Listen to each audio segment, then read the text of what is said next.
barakatin minas sama'i wal ardh. Dan sekiranya penduduk satu negeri, masyarakat sebuah negara mau beriman dan bertakwa, amanu wattaqau, modalnya imtak. Bukan sekedar iptek ilmu pengetahuan dan teknologi, tapi imtak iman dan takwa. Dengerin ya, dengerin yang sesama. Masa ketua panitia yang sambutannya kayak orang laporan pertanggungjawaban menuju berikutnya. Yang saya hormati para ketua RT. Sambutan kayak laporan pertanggungjawaban. Modelnya kayak iki kabeh disebut ora rampung-rampung iki. Iku kok tekan dukun pijet barang disebut iki. Ringkes kabeh pejabat yang hadir kabeh wis sing pentol-pentol tok sebut. Apa kepala KUA disebut, ketua RT disebut, mau tekan dukun pijet, dukun bayi barang disebut kabeh. Ringkes ngono. Lah pejabat yang enggak kesebut ya enggak usah tersinggung. Misalnya aku kok enggak disebut, oh, baru jadi wakil ketua DPRD enggak disebut kok tersinggung. Enggak usah jadi pejabat kalau tersinggungan. Wong aku sering enggak disebut ya biasa kok. Terus kalau disebut emang kenapa? Ya kalau bupati perlu disebut, ngitung-ngitung sambil kampanye.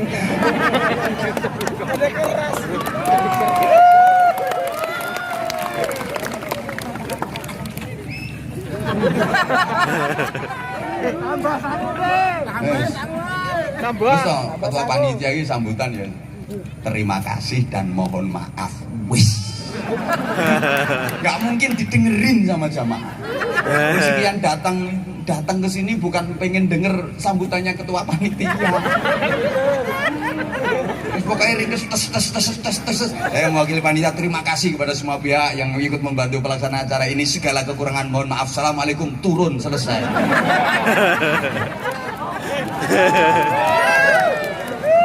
Bupati juga gitu, urusan pemerintahan gitu aja sampein. Saya itu paling kalau ada pejabat sambutan. Makanya kalau tadi bupati tak simak sama saya, tak dengerin ceramahnya apa ini. Saya perhatikan keluar dalilnya apa enggak. Kalau sampai ada qala ta'ala qala nabi, mulai. Kenapa? Itu wilayah saya di Surabaya. Untung nggak keluar dalilnya. Urusannya bupati yang penting bagaimana masyarakat bisa taat pajak, masyarakat menjadi warga yang patuh hukum, sadar hukum. Ingetin terkait masalah kartu KK barangkali belum punya KTP. Terus urusan kemasyarakatan menuju wes nggak usah kelecai. Ada yang kayak gitu, aku pulang. Ben diceramai bupati ini dewi. Ini sudah keuntungan besar, masyarakat ngumpul sekian sambil kampanye, senengnya rakaroan kok. Iki mbok nyumbang mbok ndak bupatine aku yo gak roh.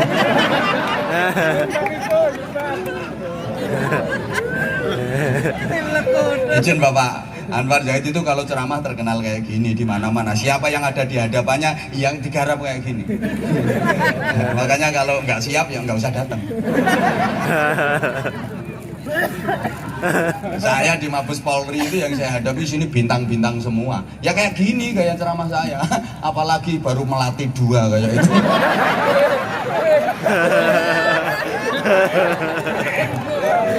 Aku aneh ngene iki boloku dhewe, Bu. Ini rahasia mbak aku.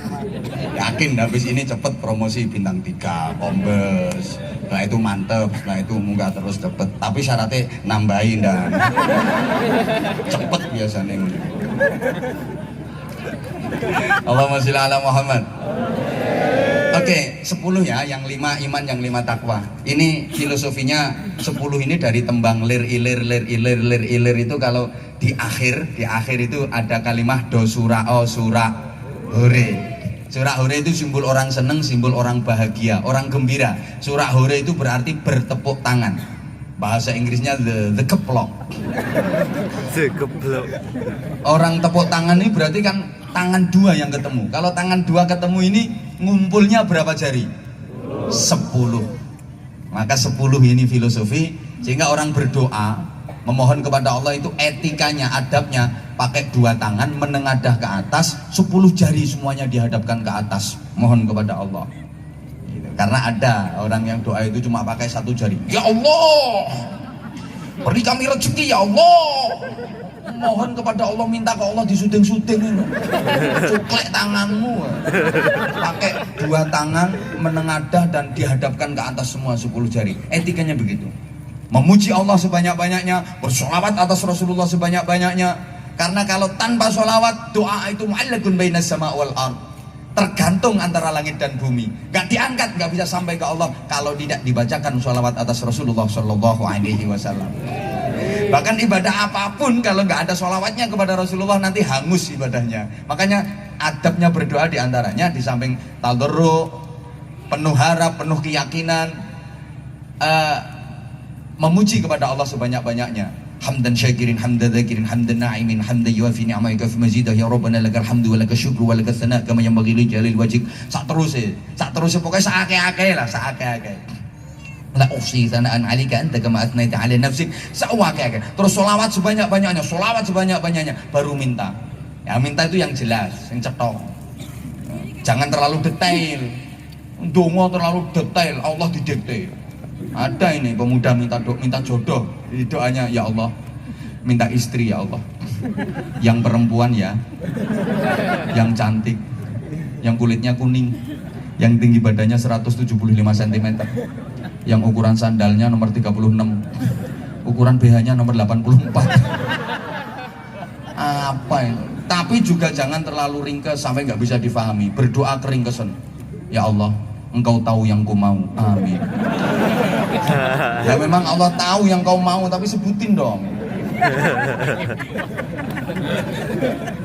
Wes, ini bukan rampung-rampung ini. Ini maksudnya 10 tadi surah hore bertepuk tangan, bukan awe-awe. Kalau awe-awe namanya bertepuk sebelah. Kok gak semangat sih? Kalau tepuk tangan itu gembira bahagia, kalau bertepuk tangan gembira bahagia, kalau tepuk tangan gembira bahagia, kalau hanya bertepuk sebelah tangan sakitnya tuh bukan cuma di sini, di sana, di situ dan di mana-mana. Air susu dibalas dengan air, ditulung malah dikeiatin rogoh. Kau yang mulai, kau yang berjanji, kau yang tak tanduri pari jebul sing tukul malah suket. Nah, itu kalau bertepuk sebelah tangan. Tapi ini tepuk tangan 5 iman 5 takwa. Oke, iman ini iya ya, ini udah lembur Pak Bupati. Ayatnya udah sering dibaca. Saya ulang. A'udzubillahi minasyaitonirrajim. Innamal mu'minuna alladzina idza dzukirallahu wajilat qulubuhum wa idza tuliyat 'alaihim ayatuhu zadatuhum imana wa 'ala rabbihim yatawakkalun alladzina yuqimuna ash-shalata wa mimma razaqnahum yunfiqun. Ini saya ringkes-ringkes saja dulu ya. Pertama ini berzikir kepada Allah sampai hati bergetar. Yang kedua, membaca Al-Quran secara kontinu istiqomah yang bisa menambah kuatnya keimanan. Yang ketiga, tawakal, berserah diri kepada Allah dalam segala urusan, tentu saja setelah dibarengi dengan ikhtiar dan usaha maksimal. Yang keempat, mendirikan sholat, bukan hanya mengerjakan tapi mendirikan. Yang kelima, wa mimma razaqnahum yunfikun, berinfak. Ini syarat mutlak. Ya sing mburi dhewe iku berinfak. Sapa ngomong mulai. Ketoke kok krasa. Ya, ini baru separuh loh yang ngajinya. Tapi syaratnya ini. Orang kalau pengen dapat berkah itu jangan hanya nerima, harus mau ngeluarin. Infak. Halo. Hartamu itu ada 3. Tolong perhatikan ya. Hartamu itu ada 3. Dibagi 3 maksudnya. Hartamu itu ada 3. 1, jelas-jelas milikmu. 2, jelas-jelas milikmu. 3, belum tentu milikmu. Yang pertama jelas-jelas milikmu. Apa itu? Yang kamu makan. Jelas-jelas milikmu. Orang lain gak bisa mengganggu gugat. Yang kamu makan, kalau udah masuk perut aman. meskipun musim maling, pokok wis mlebu weteng aman. Apa maneh lek wis metu tambah aman. Keleleran no perapatan maling petuk iso nyungir-nyungir. Tereng-tereng mlakune iki wis sapa yo belantong coklat no perapatan. Aman. Dua, jelas-jelas milikmu. Apa yang kamu sedekahkan? Jelas-jelas milikmu. Orang lain nggak bisa mengganggu-gugat. Itu jelas-jelas milikmu, akan ketemu dengan dirimu sampai ke surga nanti. Menjadi berlipat-lipat. Makanya kalau pengen ketemu hartamu yang banyak, ya sedekah yang banyak. Kono swarga petuk akeh. Kalau pengen ketemu sedikit, ya sedekah sedikit saja. Kalau nggak kepingin ketemu, nggak usah infak, nggak usah sedekah. Jadi nanti kalaupun masuk surga, disapa sama malaikat, Mas, nggak bawa apa-apa Mas? Enggak, ya bambung Mas, nukene Mas.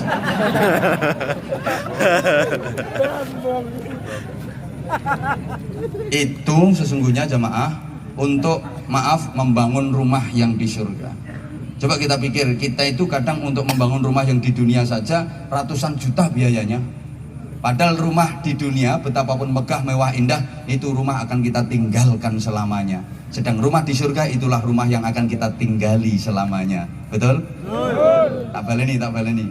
Semegah apapun, semewah apapun bangunan rumah di dunia, itu rumah akan ditinggalkan selamanya. Kalau sudah ditinggalkan nggak ada gunanya, nggak ada manfaatnya, nggak bisa menolong, nggak bisa membantu. Cendela satu pun nggak dibawa serta, nggak ada yang dibawa mati.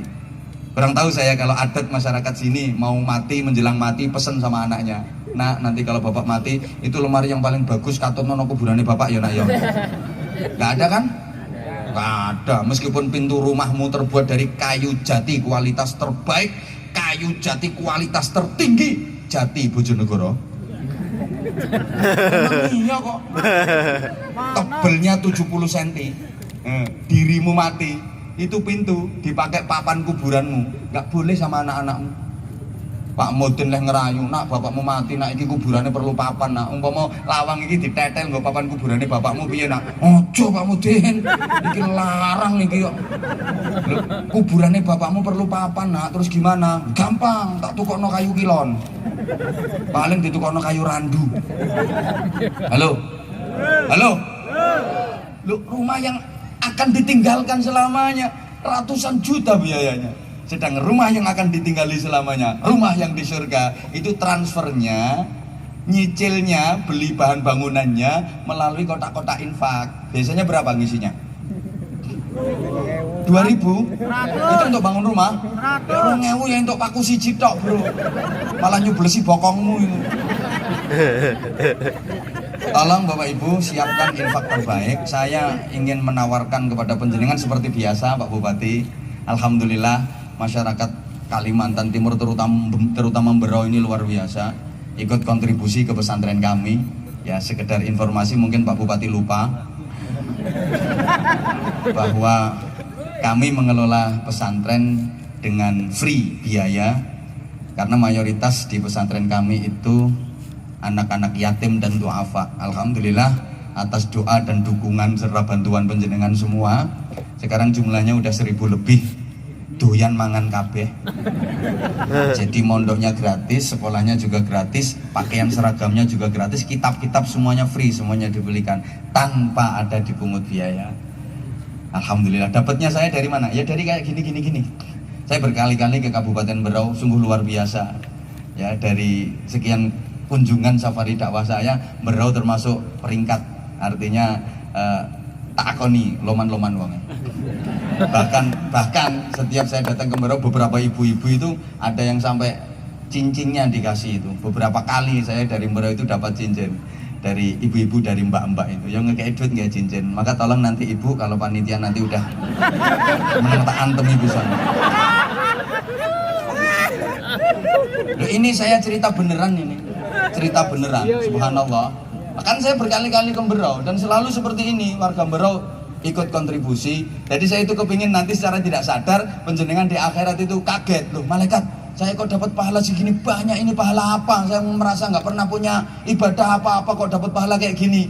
Ingat dulu waktu tabligh akbar Anwar Zahid, kamu kan nyumbang untuk pesantrennya, untuk anak-anak yatim. Iya, ya ini jadi segini. Loh kok banyak banget? ning kene iki mekar, Bro. Masya Allah, padahal dulu cuma 20.000 jadi kayak gini. Tahu kayak gitu, biar tak akehi malaikat. Malaikat main cepo dapuramu. 20.000 meruntus. Jadi saya itu ingin kayak gitu, secara tidak langsung, secara tidak sadar. Ini boleh hukumnya? Boleh, apalagi yang medit-medit tambah boleh. Nek ngene gak kalau sedekah sampai ya. Boleh kok dipaksa, tanyakan sama Habib Fahmi. Oleh, nek gak oleh berarti Habib Fahmi gak bolehku. Boleh kok, kayak gini boleh kok. Nah, jadi subhanallah, subhanallah. Ibu tolong siapkan infak terbaik. Ibu sebelum panitia nanti jalan, tolong sekarang ibu pegang leher ibu. Di situ ada kalungnya apa enggak? Terus ukurannya kecil apa gede? Terus perhatikan di tangan-tangan ini. Alah, gelangnya disingitno kuwi. Kalau lehermu ada kalung, di lengan tanganmu ada gelang, di jari jemarimu ada cincin, maaf, nanti kalau infaknya kok di bawah 20.000 tak dongakne ilang kabeh. Ben, ini wayahe mandi donga kuwi. Dan saya nggak akan mencabut doa saya. Pokoknya sing duwe kalung, gelang, cincin kok di bawah 2.000 paling lama seminggu. Nah, sing lanang aman, gak duwe kalung, gak duwe gelang, lanang. Nah, dirimu kalau bawa duit misalnya ya di dompetmu, di sakumu itu ada 50.000, ada 100.000. Ini mbok cemplungnya kok 2.000. Tak dongakne anyang-anyangan gak waras-waras. Walaupun istrimu cantik kalau anyang-anyangan, kowe mek ndoah-ndoah. Nyengir tok. Panitia tolong yang telaten kayak bergetar. Menyebut nama Allah sampai hati gemeter, bahasa Inggrisnya the ndredeg. Nyebut asmane Allah sampai ndredeg. Pernah apa enggak? Kenceng dong, pernah apa enggak? Pernah, pas utangmu akeh. Ya utang banyak wayahe ditagih. Ya Allah, ya Allah, muga-muga gak sida ditagih ya Allah. Coba zikir seperti itu terus. Zikir itu getarannya dari dalam ya. Sumber getaran zikir itu dari dalam, dari hati. Kemudian menjalar ke sekujur tubuh dengan getaran yang halus, lembut, kayak orang kesemutan. Sampean kalau sudah betul-betul ahli berzikir, betul-betul bisa merasakan lazatnya zikir, nanti akan ada getaran yang bersumber dari hati, menjalar ke sekujur tubuh dengan getaran yang lembut, halus, kayak orang kesemutan gitu. Ya nanti kalau udah terlatih kabeh ya kudu latihan. Makanya saya pesen kalau ada majelis zikir ikut, nggih. Kok gak patek nggih toh? Kalau ada majelis zikir ikut, nggih. Itu Habib Fahmi bin Abdurrahman Al-Aidrus punya majelis Rotib Al-Haddad, ikut penjenengan. Kalau ada majelis sholawat, ada majelis zikir, ada istighosah, ikut. Nggak ngerti artinya, nggak apa-apa. Wong yang mimpin aja kadang-kadang nggak ngerti kok. Nggak apa-apa. Allah yang kita zikiri udah ngerti. Allahumma sholli ala Muhammad. Allahumma sholli ala Muhammad. Orang itu asal mau zikir pasti diperhatiin sama Allah. Zikir itu artinya nyebut satu sisi. Menyebut, siapa yang mau nyebut pasti diperhatiin sama Allah. Contoh sederhana, orang selapangan ini semuanya diem. Cep, diem, kelekep, membisu, hening, diem. Ada satu ibu-ibu yang nyebut nama saya, Anwar Zahid. Yang lain pasti saya abaikan, yang lain pasti saya cuekin. Yang saya perhatiin ya yang nyebut nama saya tadi. Ada apa bu kok nyebut nama saya? Do you love me? Ya karena ibu yang nyebut, maka ibu yang saya perhatiin. Sama halnya ketika banyak orang terlelap dalam tidur di keheningan malam, nikmat-nikmatnya tidur, enak-enaknya the kelon, mereka tidur. Anda mau bangun, kemudian Anda menyebut Allahu Akbar, pasti Andalah yang diperhatikan oleh Allah. Yang lain nggak diperhatiin, yang lain nggak nyebut, yang lain nggak zikir. Paham? Paham? Contoh lagi. Misalnya ini ya, ini bahwa bukti kalau zikir itu kekuatannya luar biasa. Masyarakat Berau lagi mengadakan tur ziarah Wali Songo ke Pulau Jawa. Ada satu bus, pas nyampe di Tuban, makamnya Sunan Bonang. Kebetulan saya juga lagi di sana. Begitu rombongan Berau ini turun dari bus, gerutuk dari kejauhan. Saya ngelihat, tapi orang Berau nggak ngelihat saya. Saya meniteni, menengeri. Itu kok modelnya kok kayak orang Berau ya. Saya tahu itu rombongan kayak orang Berau itu. Saya tahu dari mana. Yuk buruk-buruknya itu loh. Oh enggak sih, enggak, ganteng-gantengnya kok kayak orang Berau itu. Terus kemudian saya zikir. Ketika orang Berau ini turun dari bus gerutuk-gerutuk jalan ke sana, dari belakang saya zikir, saya nyebut Berau. Ini rombongan satu bus noleh semua ke saya. Sret. Saya nggak perlu nguntir lehernya satu persatu. Cukup dengan sekali sebut Berau, semuanya noleh. Ting. Kenapa? Karena merasa ada hubungan dengan Berau, merasa ada keterkaitan dengan Berau. Halo? Malah dong ngingeti iki. Nggih, matur suwun, ya mesti tak dongani mesti. Iki 2000 iki sapa iki? Mendhuwur dhewe 2000. Halo? Paham enggak tadi? Paham. Begitu saya nyebut Berau, semua noleh merhatiin saya. Saya nggak perlu muter lehernya satu persatu, semua gini. Padahal namanya bukan Berau, namanya ada yang Parto, ada yang Pardi, ada yang Jumadi, ada yang Ponimun, ada yang Poniman. Demikian pula ketika jenengan zikir, ketika jenengan menyebut Allah, malaikat sak langit noleh memperhatikan sampeyan semua. Kata para malaikat, ini siapa manggil-manggil bos saya ini? Paham enggak ya? Paham. Zikir itu sebutan. Sebutan itu punya kekuatan yang luar biasa. Barang yang tadinya nggak punya kekuatan, begitu dikasih zikir, dikasih sebutan, punya kekuatan luar biasa. Contoh ya, kertas. Kertas itu bahasa Inggrisnya the deluang. Itu kan nggak ada kekuatan, nilainya ya cuma kertas. Paling sama ibu-ibu dipakai bungkus cabe, bungkus bumbu dapur lah, sama anak-anak dipakai layang-layang, dige keloyopan, dige ngono iku lah. Tapi ketika kertas itu didesain, kemudian dikasih zikir, dikasih sebutan dengan bunyi 100.000 rupiah, kertas itu punya kekuatan yang luar biasa. Orang yang tadinya nggak mau nyoblos, begitu kena kekuatan itu, gelem nyoblos. Karena ada zikirnya. Ada ibu-ibu cerewet banget, begitu ditempeli kertas itu segebok, plek, sepi, nggak ada suara. Paham nggak ini? Kain juga gitu. Kain itu nggak ada nilai, kelimbrak-kelimbruk lah kain.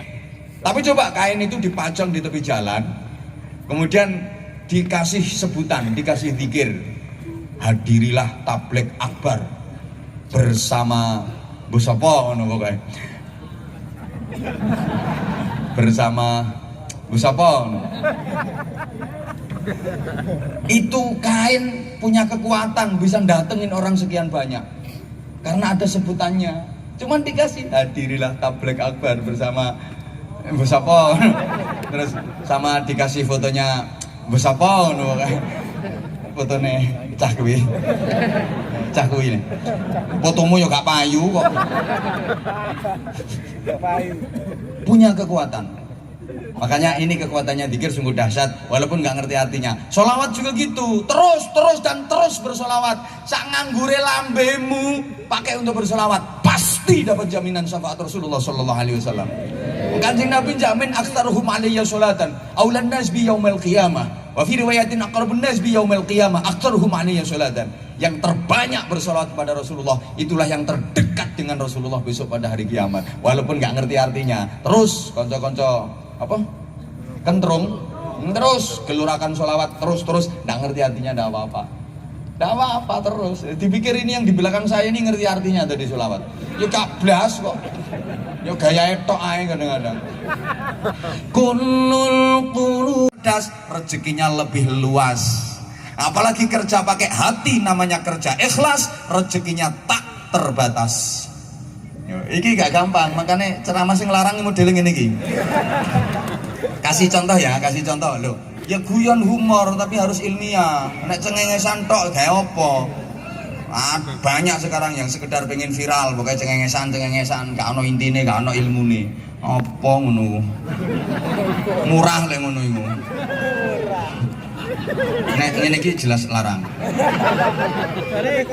Konkretnya begini, kalau kerja pakai otot itu namanya kerja keras. Ya rezekinya ya cuma pas, nggak beda sama maaf sapi kerbau. Itu kerja pakai otot, kerja keras. Sapi dikerakal di sawah, itu kerja pakai otot, kerja keras. Rezekinya pas sehari ya cuma segitu. Kuda suruh narik bendi, suruh narik dokar, kerja pakai otot itu kerja keras, rezekinya cuma pas. Lah manusia kok kerja cuma mengandalkan otot, kerja keras itu. Ya jangan salahkan siapa-siapa kalau rezekinya hanya pas. Contoh dirimu, padahal dirimu juga dibekali otak, dibekali hati, tapi nggak dipakai, nggak digunakan. Yang difungsikan cuma otot. Makanya rezekimu yo pas ngono iku. Neng Jawa ketean minggat memberau.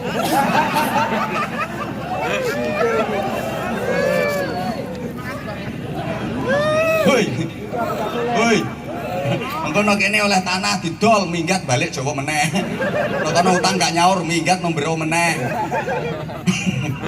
Halo. Tapi kalau mau kerja pakai otak, kerja cerdas, rezekinya akan lebih luas. Itu kerja profesi. Contoh dokter. Dokter itu kan profesi, kerjanya pakai otak, kerja cerdas, rezekinya lebih luas. Padahal dokter itu tugasnya apa? Nyubles tugasnya. Tapi pakai otak cerdas, rezekinya lebih luas. Sama-sama tukang cubles, bandingin kalau kerjanya pakai otot, kerja keras, tukang ngebor sumur. Itu kan ya tukang cubles, suntiknya gede banget, berat, gowo sampai melet-melet, menteng-menteng mobat mabit, panas keringat bercucuran, kotor, campur tanah ndak karu-karuan. Sing dicubles atos, keras, brus, seharian pas paling 100.000. Bandingkan yang kerja cerdas dokter tadi, gone suntik cili, cublesnya kecil kan, ringan, tempatnya rapi, bersih, wangi. Sing dicubles empuk, albokong, sekali cubles, cus, wes sak ngomongi lo dibayar. Ngomong 500 dibayar 500, ngomong 600.000 bayar 600.000. Dalam sejarah belum pernah terjadi ada dokter ditawar. Ditanya pasien berapa Pak dokter, 700.000 Bu, nggak boleh kurang Pak. 300 saja ya Pak, nggak ada. Berapapun dibayar. Itu kerja cerdas. Apalagi kalau mau kerja pakai hati, namanya kerja ikhlas. Allah berjanji dikasih rezeki yang tak terbatas. Contoh kiai. Iya. Rasa samoni. Zaman tuh nono kiai kerja keras pakai otot. Tuh nono kiai golek kodok, golek teket, golek bekicot. Terus kiai ngernet, tutur kokek. Nggak ada. Tapi rezekinya tak terbatas. Bukti rumahnya bagus-bagus, kendaraannya juga bagus, makan enak walaupun dikasih orang. Kan di mana-mana dihormati orang. Coba baru datang berebut kepengen salaman. Udah dikawal sama Bansor, dikawal TNI, dikawal Polri, masih diserobot. Saya itu sering keluar dari lokasi majelis pengajian kayak gini, gosong kabeh sini. Dicetoti rondo-rondo. Saya sendiri tuh heran kok sampai sekarang. Jadi ibu-ibu, mbak-mbak itu kalau ngelihat saya tuh gemes, ya udah. Makasih say. Say itu kalau sana sayang, kalau sini sayton. Jadi ya karena kerja ikhlas tadi. Halo. Dilanjut gak ini? Perhatikan para kiai, rumah bagus, kendaraan bagus, makan enak, dihormati orang, istri cantik. Rata-rata kiai itu istrinya cantik. Kalau kiai beneran.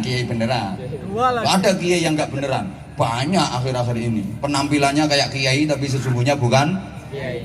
Jawab tuh saya. Gayanya kayak kiai tapi sesungguhnya bukan kiai. Jumbai kelengser lemah. Sorban ngombo kayak Batman. Ndase diubel-ubel gombal. Kayak nyunggi bane Vespa. Tas bayi sak kelopo-kelopo diputer kotak. Lambe umi wiritan terus Sumiati. Sulastri.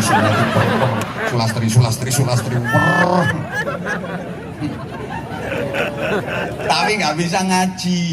Ini namanya kiai itu bisa ngaji, pernah mondok di pesantren, paham berbagai macam disiplin ilmu agama. Itu kiai, punya guru, punya kiai, punya guru, punya kiai, bersanad terus nyambung sampai hadratul Rasul Muhammad sallallahu alaihi wasallam. Maca kitab kuning yo pinter, Fathul Qorib, Fathul Muin, Fathul Wahab, pinter. Kalau kiai gak beneran itu yang dibaca bukan Fathul Wahab tapi Fathul WhatsApp, Raudatul Facebook, Kifayatul Instagram, Hidayatul Twitter. Dia punya guru yang sanadnya sambung sampai Syekh Google radhiyallahu anhu. Tuh, kiai gak beneran.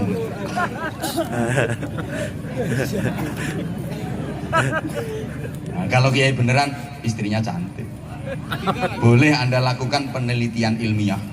Kalau kiai rata-rata istrinya cantik. Kenapa? Ya karena kiai itu satu-satunya hiburan cuma istri. Mau cari hiburan yang lain nggak pantas. Kiai nyari hiburan karaoke, nggak pantas. Kalau Kapolres pantas.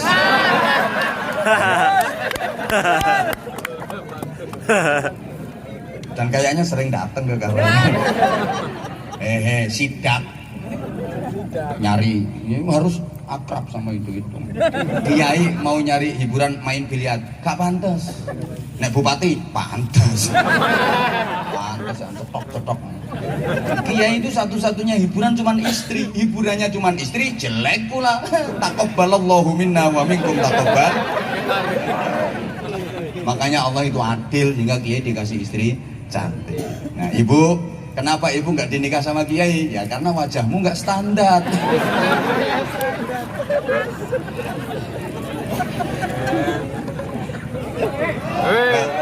Iya.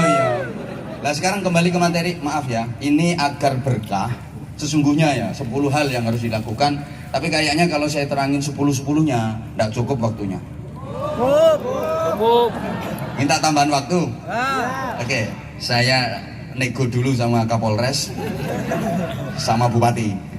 Ini Pak Bupati warga Bapak minta tambahan waktu.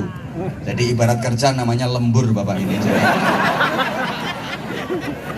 ya, lemburan itu ada hitungannya sendiri.